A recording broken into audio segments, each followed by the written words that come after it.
Graças a Deus.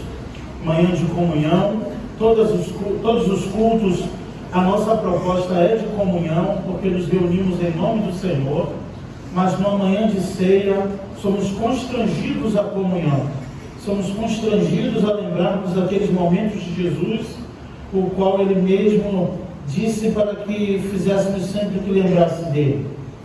Memorial da ceia do Senhor. A ordem do Senhor Jesus é para que façamos isso até que Ele venha. E eu convido você, já abriram a Bíblia comigo, aí no livro de Jó, capítulo 19, verso 25. Jó, capítulo 19, verso 25, que diz assim, a palavra do Senhor: eu sei que o meu Redentor vive, e que por fim se levantará sobre a terra, depois de destruído o meu corpo.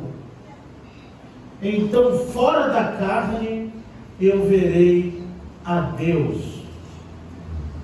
Senhor Deus, eterno Pai, fala conosco através da Tua palavra, pois uma das marcas de uma igreja cristocêntrica é a pregação do Evangelho de Jesus Cristo, é a proclamação da Tua palavra.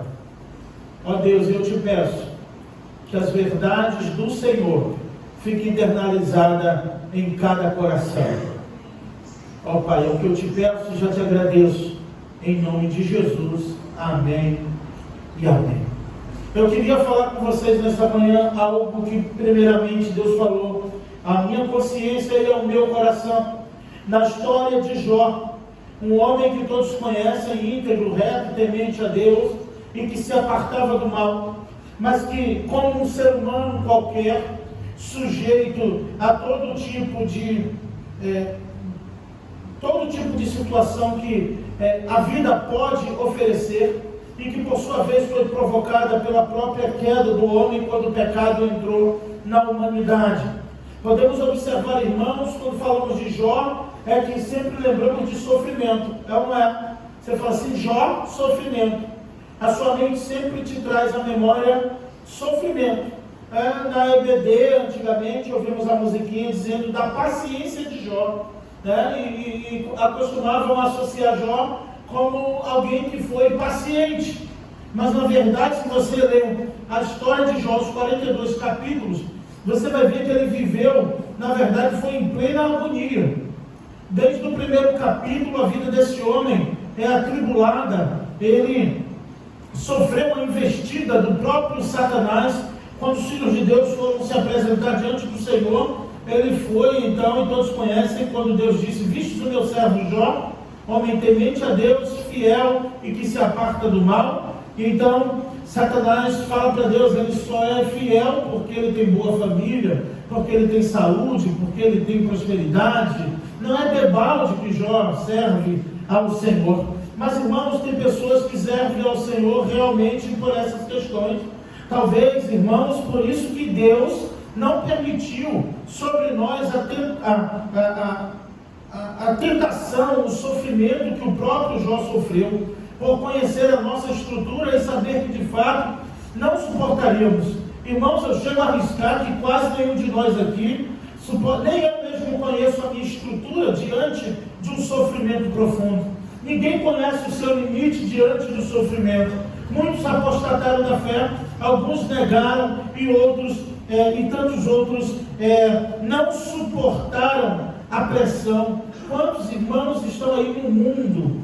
Quantos estão fora da igreja, do Evangelho? Quantos apostataram da fé por não suportar o sofrimento, ou por culpar a Deus pelo seu sofrimento e até com essa justificativa? Eu era fiel, eu fazia isso, eu cantava, eu pregava, eu fazia tantas coisas e nada da minha vida acontecia. Mas a promessa de Jesus no Evangelho era que no mundo teríamos aflições, mas para termos bom ânimo, porque Ele venceu o mundo. Aí emendaram uma parte do versículo que não existe. E vocês vencerão também, né? A Bíblia diz que em Cristo somos mais do que vencedores por aquele que nos amou. Em Cristo, a nossa vitória está em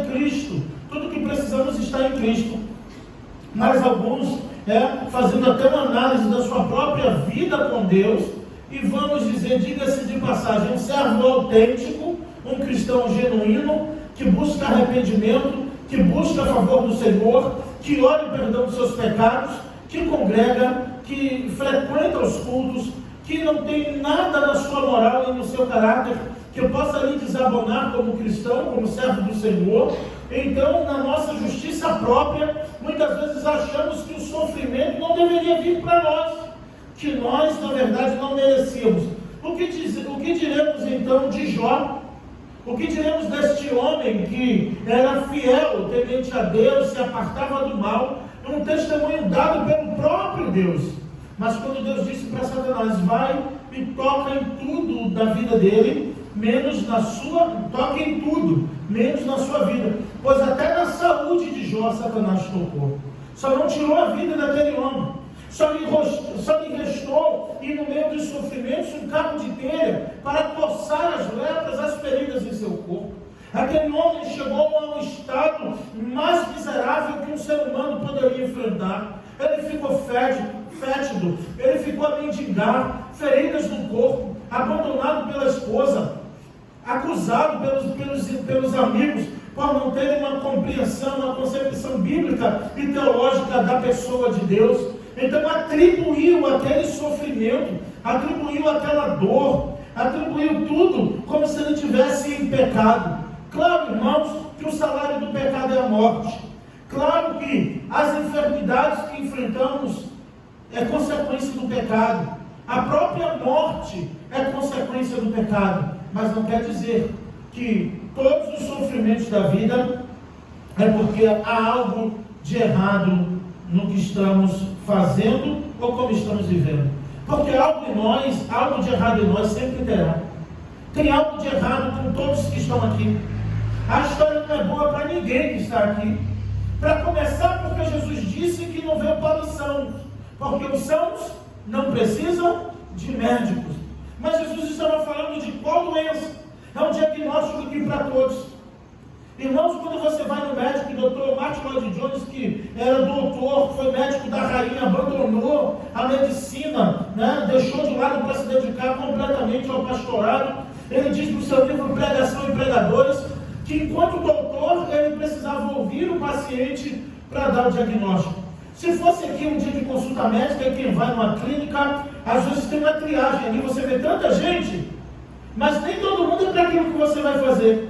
Um é para o coração, um é para exames, e no mesmo lugar. Cada um com uma anomalia diferente, com uma enfermidade diferente, com uma necessidade diferente. Mas a igreja é o único lugar que todos têm a mesma doença. Todos precisam do mesmo remédio. Todos têm que ficar na fila todos os dias, semanalmente, para pegar o remédio.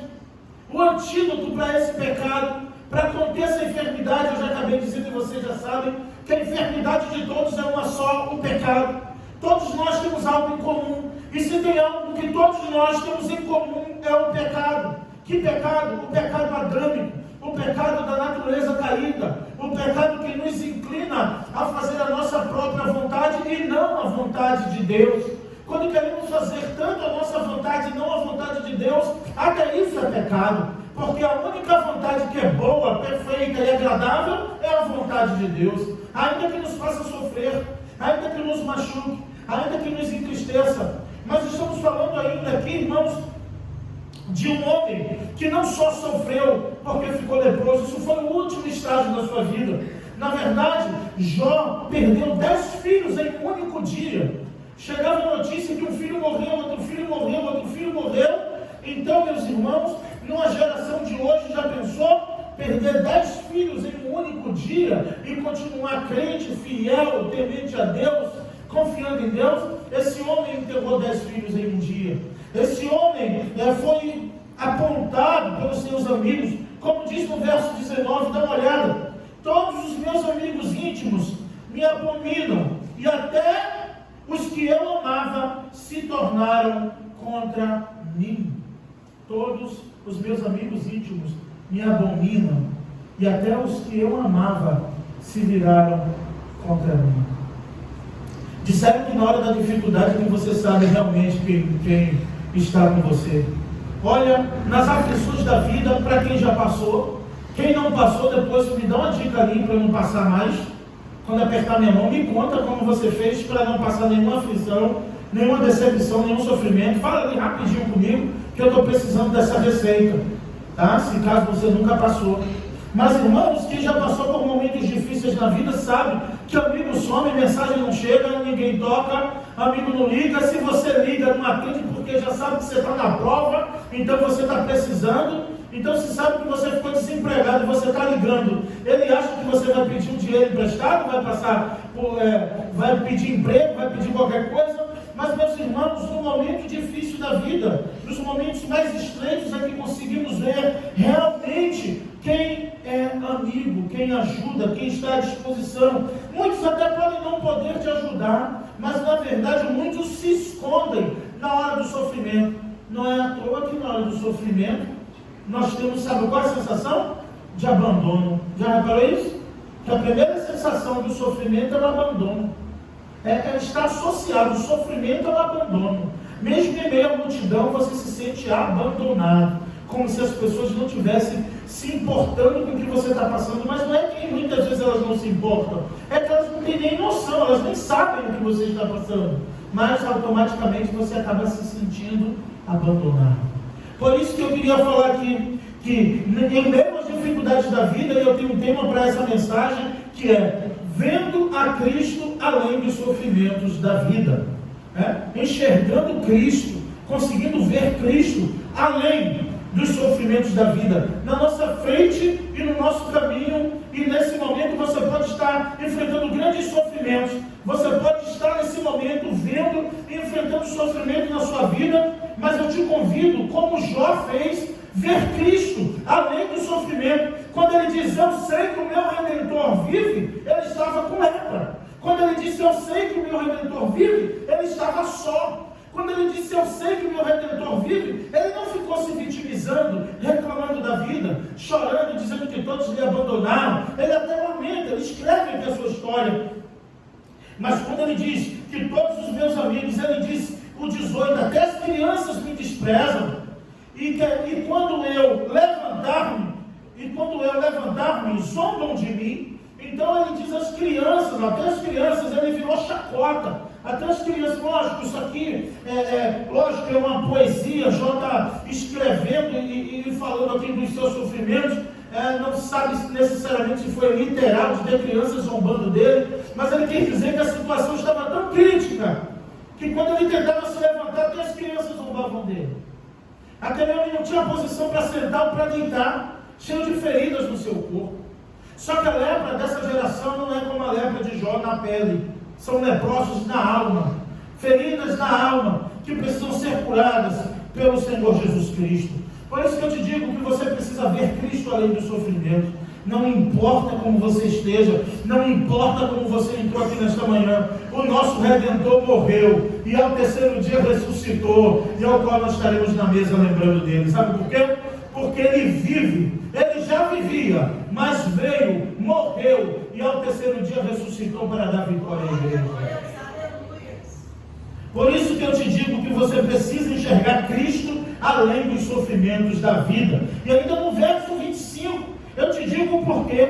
Porque muitos não sabem o porquê está passando, muitos não sabem o que estão enfrentando, muitos não conseguem, na verdade, enxergar mais nada quando o sofrimento chega. Quando a situação aperta, fica atribulado e não consegue enxergar Cristo, não consegue ver Deus mesmo em meio à turbulência. Por isso que estamos nessa proposta cristocêntrica, para que em tudo em nossa vida possamos enxergar Cristo, Filho de Deus. E essa palavra é para você. Se você estiver passando algo difícil, que talvez ninguém sabe, só você e Deus, a sua família, se você estiver enfrentando um sofrimento, eu não vim te trazer aqui uma palavra de ânimo para você sair daqui se sentindo melhor. Eu não vim aqui para te dizer, e não é essa a proposta da nossa igreja, de dizer, os seus sofrimentos acabaram. Oh Deus, eu estou como profeta de Deus, decretando o fim do teu sofrimento hoje, não. Eu não sei quanto o teu sofrimento vai durar. Eu não sei o quanto você precisa aprender com esse sofrimento. De uma coisa eu sei, que o Redentor da PIBCP vive. O nome dele é Jesus Cristo, Filho de Deus. Está sentado à destra do Pai. Os anjos lhe adoram. Os 400 viventes lhe adoram. Os 12 tribos lhe adoram. Os 24 anciões se prostram aos seus pés. E nesse exato momento está dizendo: seja bendito o Cordeiro de Deus, que foi morto e agora vive pelos séculos dos séculos. E esse é o Senhor que pregamos. Esse é o Senhor dessa igreja, Jesus Cristo, Filho de Deus. Talvez o teu sofrimento e a tua luta, a tua peleja ainda vai demorar. Eu não sei. Deus trata com cada filho de uma maneira. Deus trata com cada um de um jeito. Mas uma coisa eu tenho de bom para te dizer: que o teu Redentor vive. Você precisa saber disso. Parece redundante, mas muitos não sabem. Muitos pensam que sabem e até sabem tudo. Na hora do sofrimento não sabem nada. Esquece. Muitos dizem que sabem. Quando chega o diagnóstico, quando chega a situação ruim, não sabe de nada, perdeu a cabeça, está desorientado, esqueceu o versículo, esqueceu de quantas pregações já ouviram de fé, de ânimo, não guardou um versículo de fé no coração, não lembra de some tudo na hora do sofrimento, na hora da dificuldade. E então desata a chorar e a pedir orações, porque não sabe o que fazer. O que fazer quando não se sabe o que fazer? É uma pergunta que não quer calar. O que fazer quando não se sabe o que fazer? Então, a primeira coisa, irmãos, que eu destaco aqui, ainda no verso 25, é algo extraordinário, porque quando Jó disse que os seus amigos lhe abandonaram, quando ele diz no 20, os meus ossos se apegam à minha pele e à minha carne, né? Quando ele diz no 25, no 21, olha o verso 21 comigo: compadecei-vos de mim, meus amigos, compadecei-vos de mim, porque a mão de Deus me atingiu. Então ele diz, Senhor, dizendo para os amigos: compadecei-vos de mim, porque a mão de Deus me atingiu, a mão do Todo-Poderoso. Ele está dizendo que sofreu um golpe do próprio Deus. Interessante, irmãos, que nesse período eles não tinham a compreensão que existia Satanás. Tudo de ruim ou bom vinha de Deus. Afinal de contas, esse é o pensamento mais puro e mais claro da teologia bíblica. Todo cristão deveria saber disso. Irmãos, tem gente que não ora de voz alta para o diabo não ouvir, não atrapalhar, porque aprendeu que tem que orar na mente. Vocês já ouviram isso, sim ou não? Quem já ouviu isso? Não ora alto não, porque Deus, o diabo ouve e atrapalha. Agindo Deus, quem impedirá? Porque ele decretou, está decretado, pronto, acabou. Satanás só vai tocar, só vai entrar, só vai fazer na minha e na sua vida até onde Deus permitir. Então tudo é Deus. Satanás não vai conseguir ir além do que Deus determinou. E podemos ver isso claramente na vida de Jó. Enquanto Jó nem sabia disso, ele dizia: o Todo-Poderoso me atingiu, o Senhor me acertou, a flecha do Todo-Poderoso me atingiu, o Senhor me golpeou. E ele vai dizer: tenha misericórdia de mim, meus amigos, porque eles estavam assim: olha, alguma coisa você fez, tem alguma coisa de errado com você, você é isso, você é aquilo. E Jó pedindo misericórdia. Os amigos que estavam ali, na verdade, que vieram de longe, eles não vieram para sofrer junto com Jó. Eles vieram de longe, na verdade, para acusar Jó, até pela sua própria ignorância, por eles realmente também não terem essa compreensão. Deus não falou. Tem gente que diz assim, você também já ouviu isso: Deus complica, descomplica e depois explica por que complicou. Ele pode até complicar e descomplicar, mas eu nunca vi Deus dando explicação a homem nenhum porque ele complicou. Criar um Deus, irmã Geraldina, que na sua mente, uma caixinha de fósforo, que tudo que ele está passando, Deus depois vai dar uma satisfação para ele, porque ele está enfrentando isso. Não enche, você já está vivo, já está respirando, não é suficiente não. Já é misericórdia de Deus na minha e na sua vida.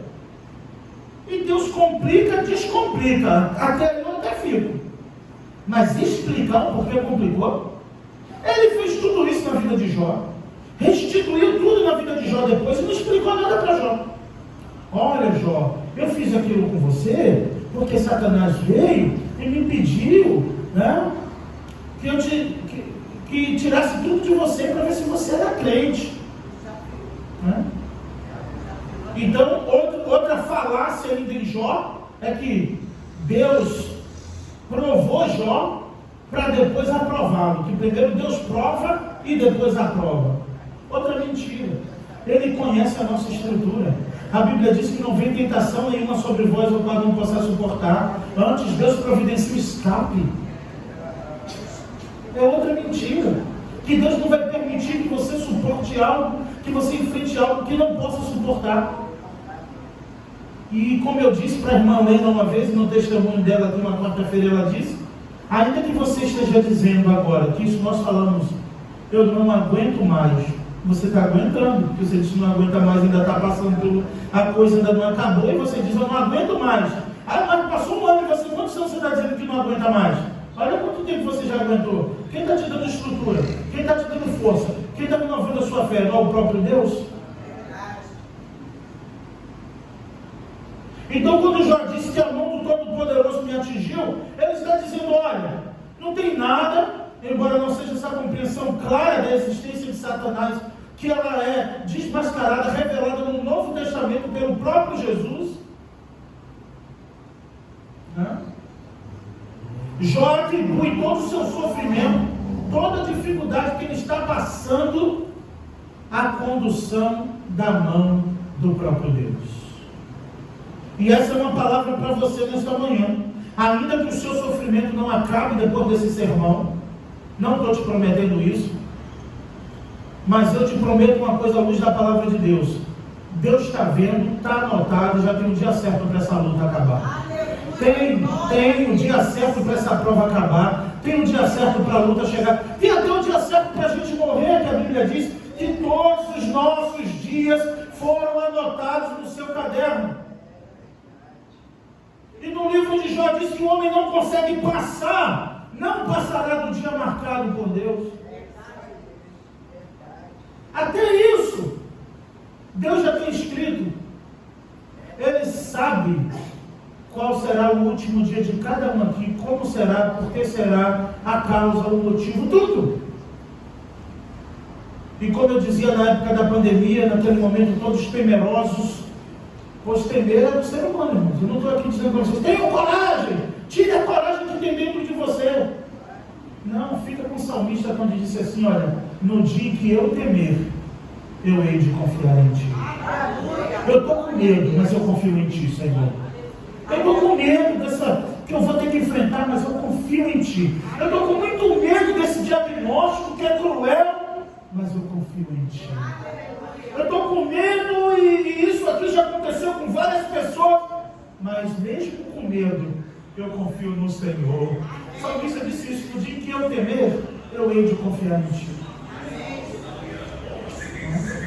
Eu lembrei de Êxodo também, já falei aqui, já preguei sobre Êxodo, que quando o rei, então, manda e permite que ele vá para a reconstrução do templo, reformar o templo em Jerusalém, Neemias as muralhas, mas quando o rei permite que ele vá reconstruir o templo, a estrada era perigosa, os inimigos estavam à espreita, poderia acontecer alguma coisa, né, algum perigo na estrada, ele precisava de segurança bélica, mas ele disse assim em sua oração, eu tive vergonha. Ele teve medo da estrada, mas ele teve vergonha de pedir ao rei uma escolta armada. Ele disse, eu tive vergonha de pedir ao rei uma escolta armada. Sabe por quê? Para o rei não achar que ele não confiava em Deus. Então como é que eles nasceram no caminho? Sem escolta armada, sem segurança, morrendo de medo, mas ele teve vergonha de pedir ajuda para o rei, porque ia perguntar, onde está teu Deus? E ele enfrentou aquele vale da sombra da morte até chegar a Jerusalém, e o Senhor lhe guardou na estrada e guardou o seu caminho. Temer é do homem, temer é um instinto de defesa, medo é defesa, medo é preservação da vida, por isso que tememos, porque ativa a nossa preservação, a nossa defesa. É natural o homem ter medo. Mas mesmo com medo, você deve confiar em Deus.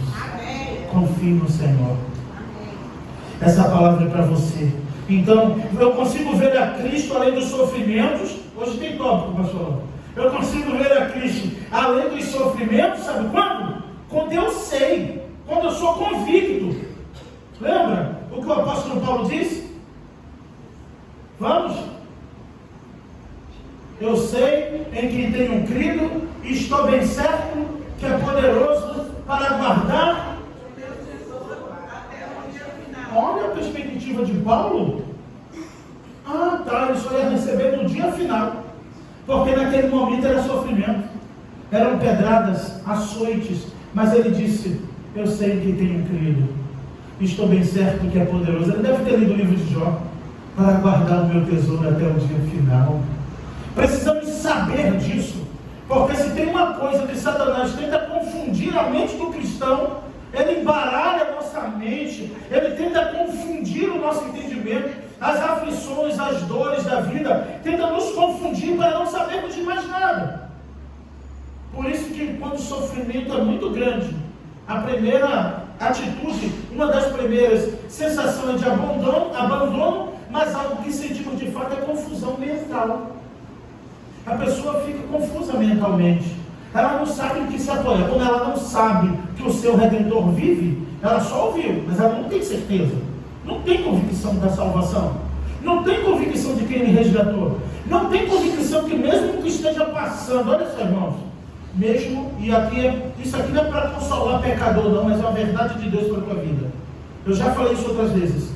Mas mesmo que o sofrimento que você esteja enfrentando foi causado por você mesmo, por uma má escolha, por uma atitude precipitada, o teu Redentor vive e se compadecerá de ti. Ele tem misericórdia. A Bíblia diz que um coração quebrantado e contrito, o Senhor não despreza. O Senhor não despreza. Mesmo que você tenha procurado isso para você mesmo, que na maioria das vezes somos nós que procuramos os nossos próprios sofrimentos. Na maioria das vezes a culpa é sempre nossa. Na maioria das vezes. 90% eu arrisco ou mais, foi alguma coisa que a gente escolheu errado, calculou errado, procurou errado, confiou erradamente e deu errado. Mas mesmo assim Deus provê, Deus providencia, Deus envia os seus corvos para nos alimentar, os seus anjos, os seus ministros para nos abençoar. Então, como é que eu sei que meu Redentor vive? Como é que eu consigo ver Cristo além dos sofrimentos da vida? Tendo convicção em quem tenho crido. Você tem convicção em quem você tem crido? Onde está a tua fé mesmo? A tua fé está firmada em quê?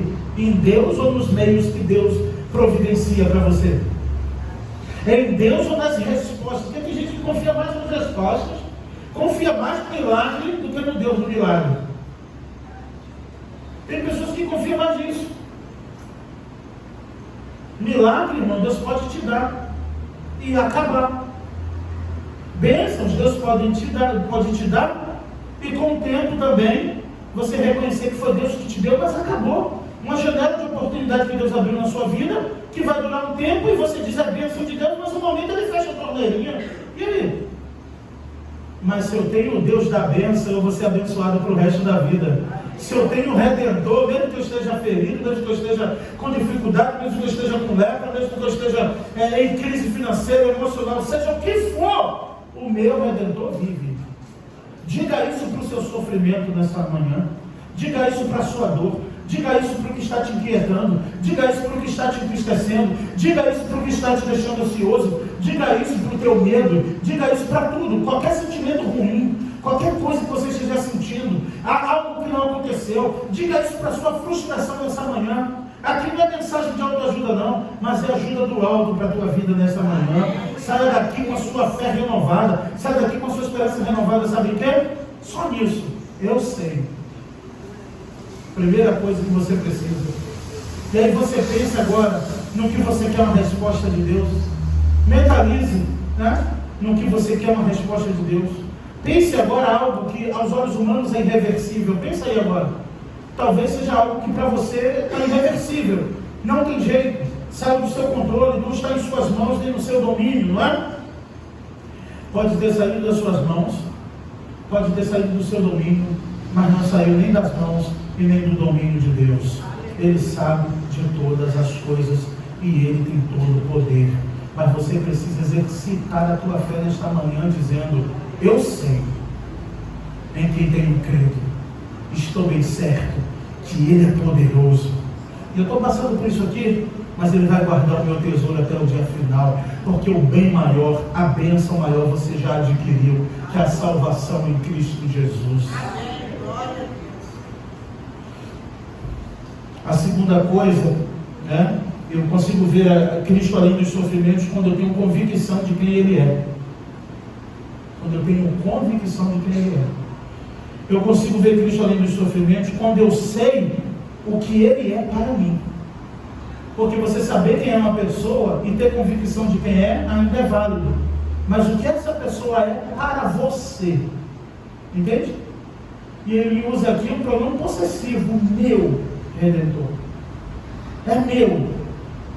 E aqui nesse contexto de Redentor que Jó está dizendo, por isso que nos versos 19 ele já começa dizendo assim: olha, todos os meus amigos íntimos me abandonaram, ou me abominam. Todos os meus amigos íntimos me abominam. Até o que eu amava se tornou contra mim. E no 25 ele diz: o meu Redentor vive, o meu remidor. Redentor aqui, e no Antigo Testamento, lembra de Ruth e Boaz. Era um parente que podia remir, podia comprar aquele sofrimento, comprar aquela briga, comprar aquela dificuldade.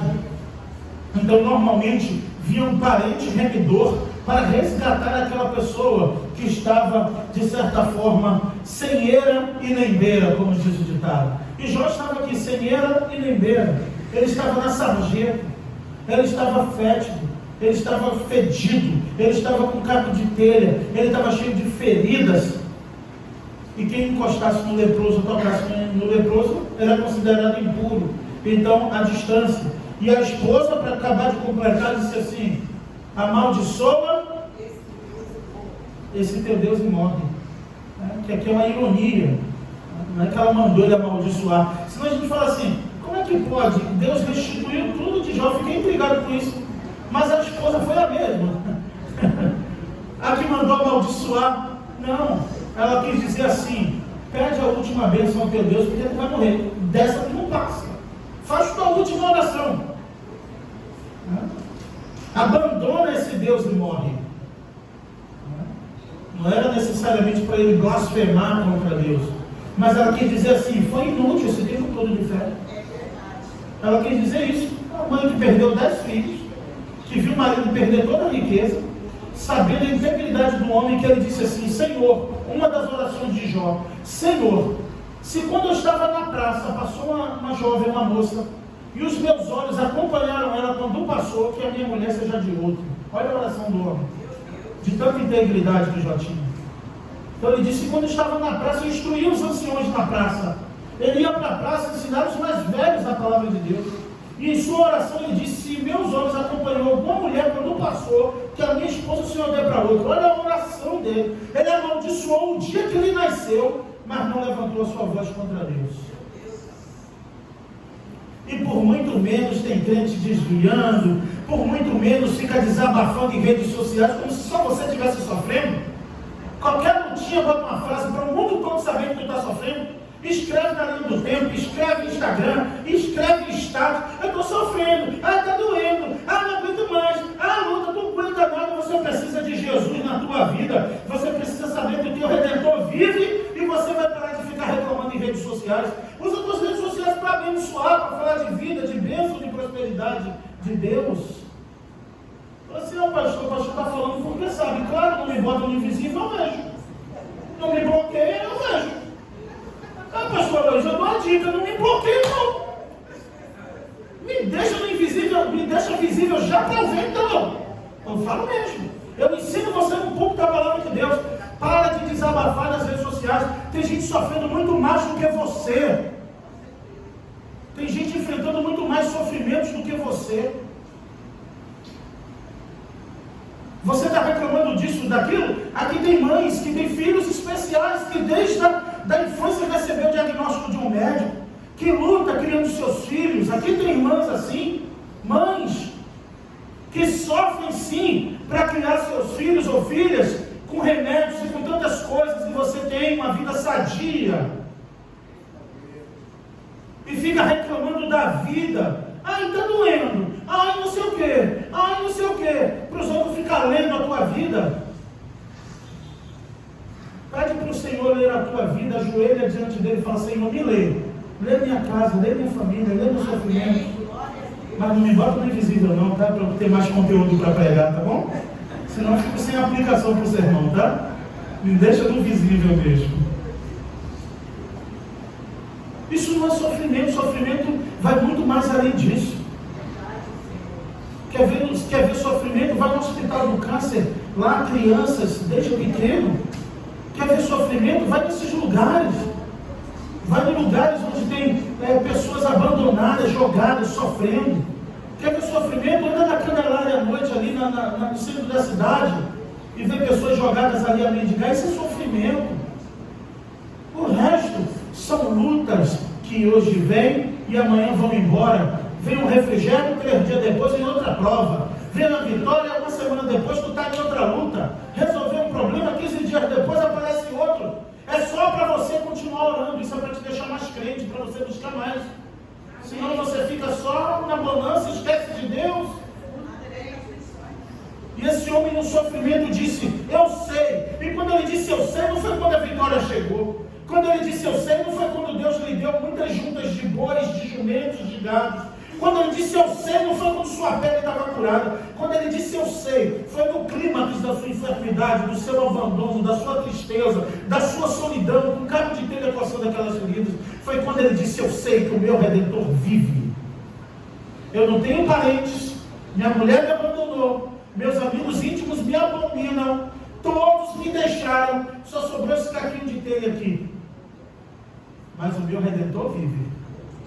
Antes de morrer, eu vou trazer aqui, fazer uma aplicação mais prática.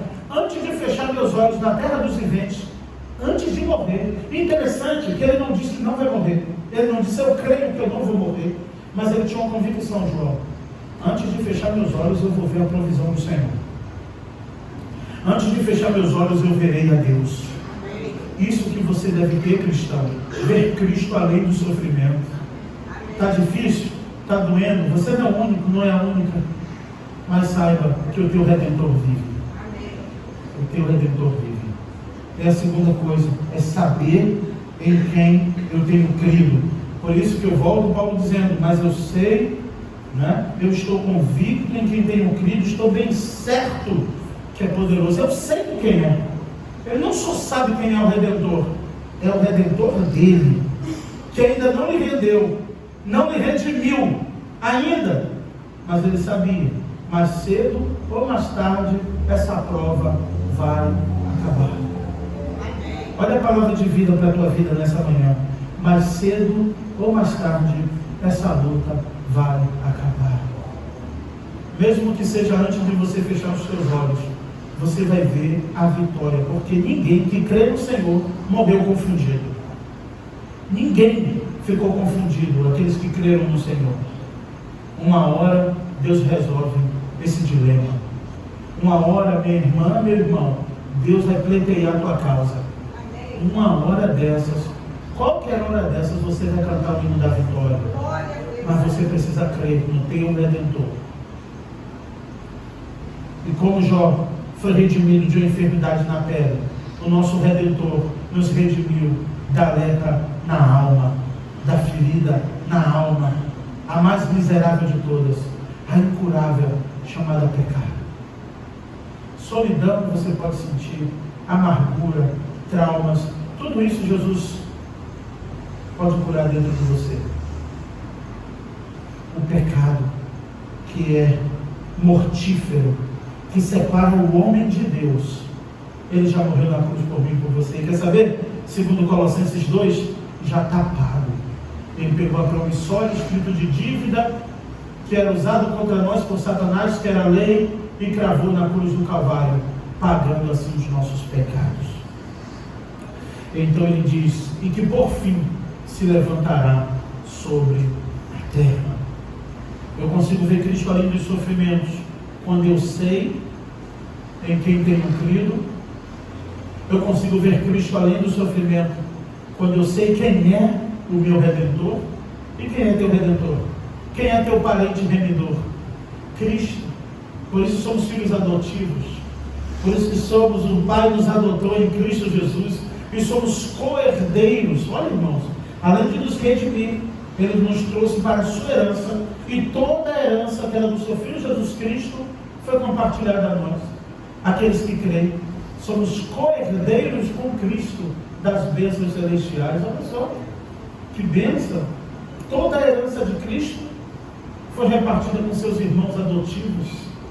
Quando Ele veio e nos remiu com seu sangue, nos tornamos parentes de Cristo.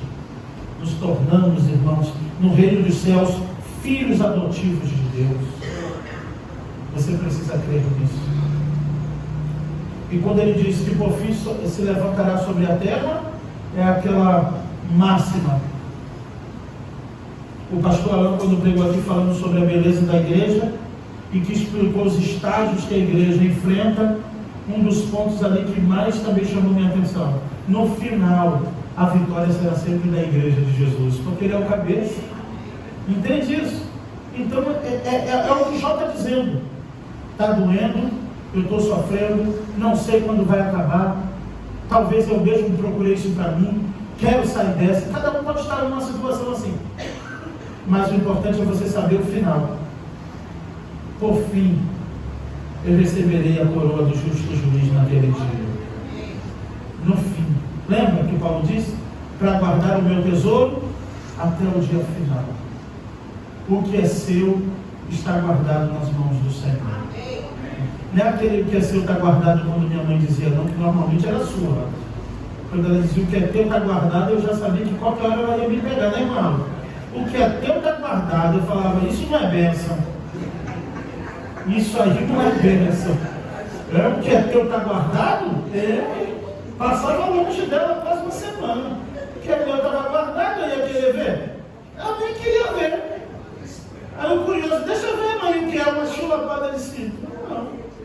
Quando ela dizia o que é teu está guardado, eu digo, não, isso não é bênção. Então eu já sabia que coisa boa não era. Mas se o que é teu está guardado está nas mãos do Senhor, é bênção, é provisão, é cura, é prosperidade, é comunhão, é restauração.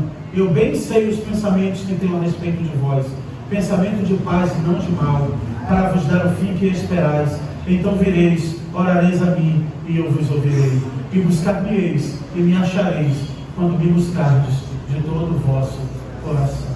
Que Deus nos abençoe.